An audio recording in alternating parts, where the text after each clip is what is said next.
இன்றைக்கி நம்ம பார்க்க போகிற டிஷ் என்னென்னா இருமல் மற்றும் சளியை போக்கக்கூடிய தூதுவளை கஷாயம். எப்படி செய்கிறது நம்ம பார்க்கலாம் வாங்க.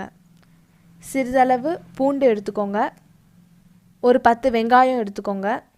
சின்ன வெங்காயமாக இருந்தால் ரொம்ப நல்லாயிருக்கும்.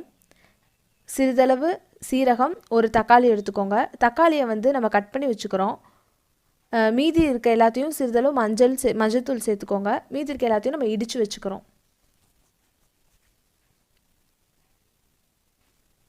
இப்போ தூதுவளையை எடுத்து நல்லா கழுவி அலசி எடுத்து வச்சுக்கோங்க க்ளீனாக.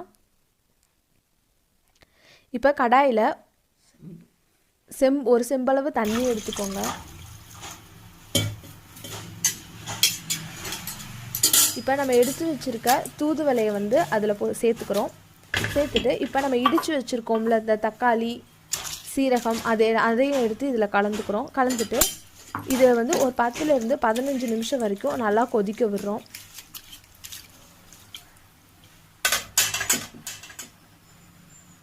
தூதுவளை மிகவும் மருத்துவ குணம் நிறைந்த பொருளாக இருக்குது.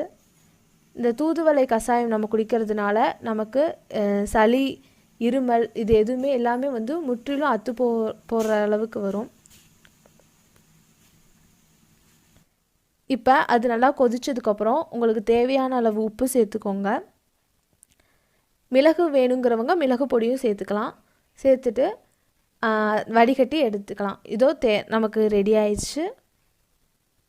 இந்த வீடியோ உங்களுக்கு பிடிச்சிருந்துச்சுன்னா லைக் பண்ணுங்கள், பிடிக்கலைன்னா டிஸ்லைக் பண்ணுங்கள், அப்புறம் சப்ஸ்கிரைப் பண்ணுங்கள். தேங்க்யூ.